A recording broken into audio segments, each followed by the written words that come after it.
Que fascismo é um negócio popular mesmo, é pra massa mesmo, é pra massa incauta, funciona pra isso. E funciona, né? O problema, a dificuldade é essa, né? A dificuldade é que funciona. Aí a gente não vai chamar. Ele disse que não, tipo assim, os caras vão ganhar porque tem um apelo. Essa parada que os caras falam de matar bandido, né? E claro que tem apelo, né? E eu falo isso aqui com uma constância muito gigantesca, né?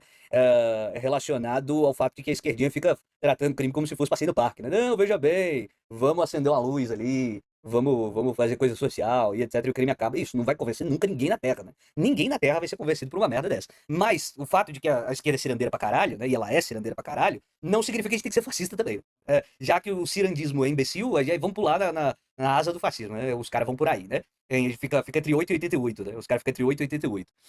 Então, veja bem, é muito claro o que eu quero dizer, o que eu quero demonstrar. Do ponto de vista prático, vou mostrar um videozinho aqui, engraçadinho, editadinho, não sei o quê, que mostra como Mussolini combateu a máfia. E combateu mesmo, e combateu verdadeiramente, né? E isso faz um sucesso do caralho, né? Então, primeiro, a demonstração empírica, né? Que, não é fascismo, não, é fascismo do tipo italiano. Exatamente como foi o histórico. Aquele mesmo, da Itália, aquele do início do século... Então, pois é, aquele lá, ele fazia exatamente isso. Então, é fascismo, é absolutamente, claramente fascismo. Fascismo fazia isso. Essa é uma das dimensões práticas do fascismo, né? Apelar para uma espécie de homem zarrão que vai lutar contra o crime, e eu não tenho medo do crime, e eu vou lá e enfrento o crime, e etc. Então, do ponto de vista prático, histórico, concreto, foi o que foi. E tem o ponto de vista teórico, né? Porque eu digo que o fascismo é extremamente nietzscheano, mas extremamente nietzscheano, porque os autores citam. A gente pode fazer um vídeo só pra gente mexer nisso, tá? Só pra falar dos autores, dos grandes intelectuais do fascismo italiano, que são nietzscheanos, que são mesmo nietzscheanos, que adoram Nietzsche, inclusive o próprio Mussolini, que provavelmente era ateu, inclusive, foi criado em família ateia e tal. É fascismo. E além de você ter a adoração explícita, né, que você podia dizer assim, mas ele distorceu o autor, aquela conversa merda de sempre, né, que não tem fato, só tem interpretação, cada um interpreta do jeito que quiser e etc. Então vem a parte teórica, né? Então eu quero mostrar pra vocês o núcleo, né? O núcleo mesmo, o núcleo, que é a gordurinha desse livro, Além do Bem e do Mal, que eu li logo na adolescência. Eu achei o texto muito interessante, ainda acho o texto muito interessante, mas Nietzsche é um fanfarrão, né? Nietzsche é um palhacinho, né?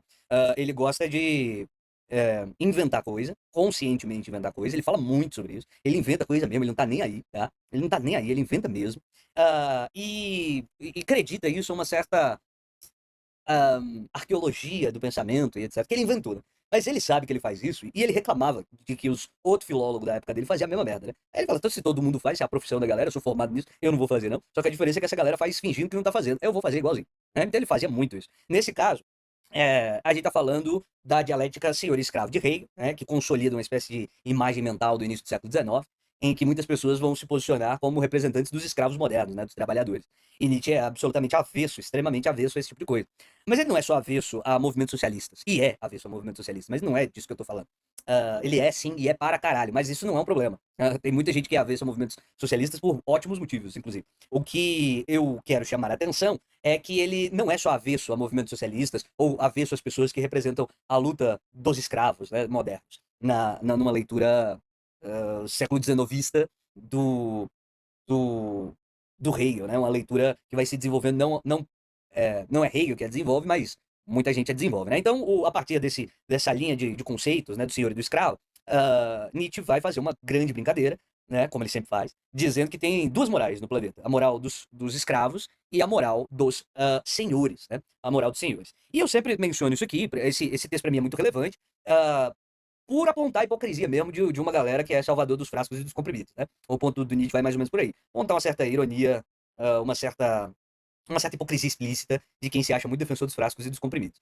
Ele exerce essa função, e essa função é boa nesta medida. Entretanto, ele cria uma dicotomia, né? Existe a galera, né, da moral dos fraquinhos, dos combalidos, e a moral dos alfa, né? E, gente, absolutamente tem tudo a ver essa epidemia de macho alfa, como é que é? Red Pill, Black Pill, tem absolutamente 100% de conexão com Nietzsche, tá? 100%, não é 98 não, é 100% nietzscheanismo isso, 100%, 100%. 100% nietzscheanismo estadunidense, tá? 100%. 86, não. 88 talvez, mas 100% inspiração em Nietzsche. Mesma coisa com esses negócios aí de Threadwife, etc. Tudo joga no mesmo paradigma. Tudo joga no mesmo paradigma. Tudo, tudo. Moral dos vencedores. É exatamente essa ideia que está sendo colocada dentro da sociedade. E aí, veja bem, tem uma questão que é a seguinte. É, Nietzsche cria uma falsa dicotomia explícita, né? Que tem muita gente hipócrita pra caralho, né? Defensora dos frascos e dos comprimidos, que tá só querendo se dar bem, etc. Que isso existe pra burro, que isso existe pra manipular os outros. Tudo isso Nietzsche tem razão, isso existe mesmo, né? Só que aí você troca isso por uma dicotomia oposta, Bom, o fato é que Nietzsche é um metafísico do caralho, né? 100% metafísico, e do ponto de vista ético, é um imoralista por excelência, né?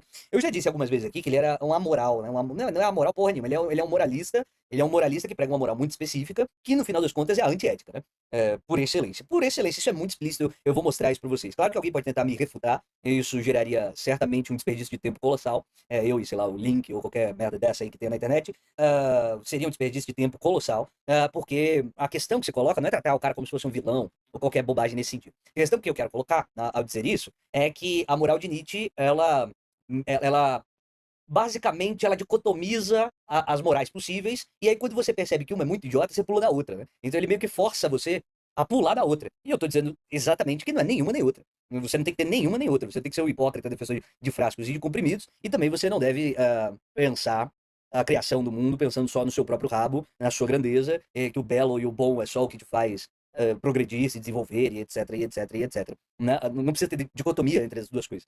Mas, seja como for, eu quero dar o elemento que realmente importa disso tudo. Não é uma questão teórica, não é uma questão de olhinho alemão de cabeça para baixo, esse papo merda que tem na internet. A questão que eu quero colocar é o seguinte: o que Mussolini fez ao combater a máfia, né? O que Mussolini fez ao combater a máfia é já mesclar as duas coisas. Não tem uma coisa tal qual não proteja os pobres coitadinhos e uma coisa tal qual seja o grande, poderoso, etc., que são separados uns dos outros. As coisas podem se retroalimentar. O Nietzsche, no início desse texto que a gente vai ler, ele chega a dizer isso. Quer ver? Vou até colocar logo. Ó, na minha peregrinação, através das morais mais refinadas e mais grosseiras, que reinam, ou que reinaram e ainda reinam, constatei a repetição e a conexão de certos traços característicos, de modo que estou prestes a descobrir dois tipos fundamentais.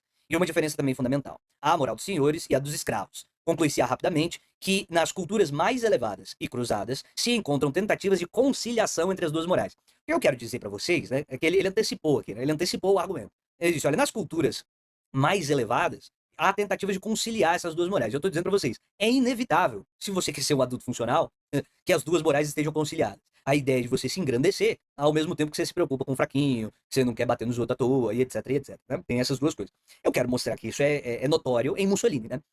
Mais frequentemente, há ainda uma confusão das mesmas, fruto de mal-entendidos recíprocos e talvez a coexistência de uma ao lado da outra, isto é, encontrado em indivíduos numa só alma. Ele está falando que tem uma certa confusão, e eu estou dizendo, essa confusão é inevitável. Não, Nietzsche não era um adulto funcional, porque ele pegou uma doença muito fodida que acabou com a cabeça dele, né?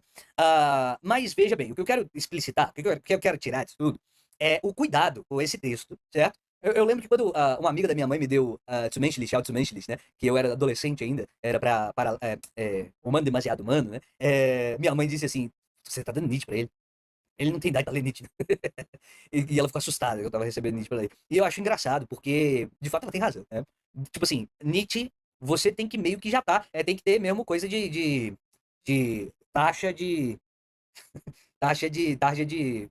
ah, de consumo de menor de idade que não pode usar, tá ligado? Tem gente que não tá preparado pra ler Nietzsche. E eu falo sério mesmo, tá? É, veja bem, Nietzsche te guia pra você ser um filho da puta é indescritível, se você não tiver uma capacidade de pensamento próprio. Indescritível mesmo, assim, o limite de ser um canalha inacreditável é quase infinito, se você ler, tinha que ter faixa etária, né? Em classificação indicativa. Minha mãe tinha razão pra caralho. Mas veja bem, o que acontece? O que eu quero mostrar pra vocês, né? Então vamos voltar aqui pra gente conversar um pouquinho. É, o que eu quero dizer pra vocês é o seguinte: o Mussolini foi lá e combateu a máfia. E você consegue, por duas chaves, ler o fenômeno, certo?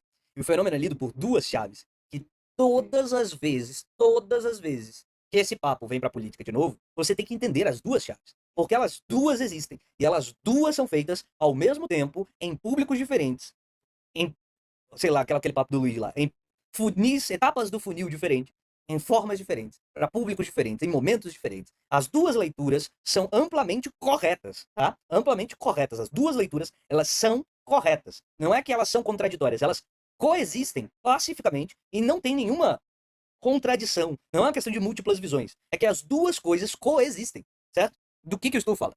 Eu estou falando que quando Mussolini vai atrás da máfia, ele vai atrás da máfia a uma porque tem uma relação, uma demonstração de poder. É uma questão que ninguém conseguiu resolver. Eu sou homenzarrão, eu sou macho, eu vou lá e vou resolver. A dinâmica tá lá. A gente precisa de um macho que vá lá e resolva, que vá lá e mate, que vá lá e tenha coragem de enfrentar esses thugs. Tá? Essa galera que ameaça, rouba, mata, aplica terror e etc, e etc. Então eu preciso de um cara que enfrente, que tenha coragem, que vá colocar o pescoço dele na reta, porque essa gente mata, pô. Então tem que ter um corajoso, tem que ter um andrônico, né? Um homem com pausudo pra caralho, etc. O papo é esse, certo? Esse papo convive muito bem com a ideia de que está sendo feito esse enfrentamento para proteger a criança, pobre coitada, para proteger a mulher, pobre coitada, para proteger o trabalhadorzinho, pobre coitado. Não há dicotomia entre essas coisas, entende? Ele foi pra cima da coisa nossa. Ele foi pra cima da coisa nossa. Então, não é um grupinho qualquer, certo? É o sul da Itália inteiro dominado por facções, uma delas gigantescas, e ele foi pra cima. E ele podia ser assassinado por isso, é óbvio que poderia, certo? Então tem um aspecto do precisamos de um macho. Tem esse aspecto. Um cara que não tem medo de morrer. Que vai colocar o corpo e a vida dele na reta pela. Aí veja, não é só colocar a vida na reta por nada. É colocar a vida na reta por nós, pobres coitados, que podemos ser roubados, que podemos ser amedrontados, que minha criança que não pode brincar na rua. As duas coisas convivem bem, certo? Não há dicotomia entre as duas morais. É a moral do grandão que vai lá e faz porque ele pode, porque ele é lindo, porque ele é forte, porque ele é corajoso, porque ele é sacudo pra caralho. Ao mesmo tempo que é pra proteger a mulherzinha, a criancinha, o trabalhadorzinho, certo? Não tem a menor falsa dicotomia entre essas duas coisas, tá bom? Quando você entender que não tem a falsa dicotomia entre essas duas coisas, você vai entender como o cristianismo se fascistiza com uma facilidade incrível, né? Você fala assim, o homem de bem é aquele que sofre. Aquele que Jesus disse, dai a César o que é de César, a Deus o que é de Deus. Aquele para qual você falou, vinde a mim as criancinhas, porque é delas o reino de Deus. Esse papo todo de vou proteger o fracote, vou proteger o sofredor. É mais fácil entrar um camelo na cabeça de uma agulha, né? Um camelo, um pedaço de corda gigantesca. É mais fácil entrar numa agulha isso do que um rico no reino dos céus. Então perceba, a moral do sofrimento tá ali. Você sofre, mas você sofre. Mas Deus, de vez em quando, manda um campeão, certo? Manda um campeão. Um cara que vem com a lança e mata o dragão de São Jorge, né? Né? O São Jorge vem e mata e era militar e etc, e etc. Não é famoso no Brasil a figura de São Jorge. Jorge era um militar romano, né? Então, é claro que no Novo Testamento isso não existe. Ah, mas na comunidade isso não existe? Ou se existe? É o Batman, a caralho, né? É o Batman para burro que tem essa pegada, né? Então, assim, a sociedade destruída, etc e tal, precisamos de um campeão da justiça e etc, né? Deus fala através dos corajosos, exatamente, né? Então, assim, não é que Deus quer o mal das pessoas, mas às vezes ele precisa de um homem que vai lá e coloque em palha uma pessoa em praça pública. Eu tô dizendo que isso é uma moral popular pra caralho. Você coaduna as duas coisas. A moral do forte, do homem zarrão, que protege os fracos. E aí, se temos um cara com coragem que vai enfrentar tudo que tá aí, essa é a moral do fascismo, certo? A moral do fascismo, ela mescla as duas coisas. Ela não abandona uma em virtude da outra, ok? Beleza? Agora,